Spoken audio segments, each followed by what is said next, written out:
Уважаемые родители, дорогие друзья! Самарская региональная творческая общественная организация «Дуслак» приглашает на национальный праздник День здоровья, который состоится на лыжной базе «Чайка» в ближайшую субботу 27 февраля 2021 года.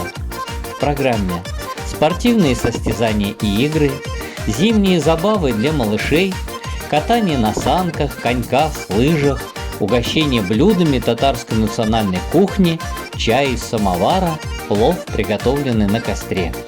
Ожидаются почетные гости. Начало праздника в 9 часов утра. Участником мероприятия может стать каждый желающий. Будем рады видеть вас на нашем празднике радости и здоровья.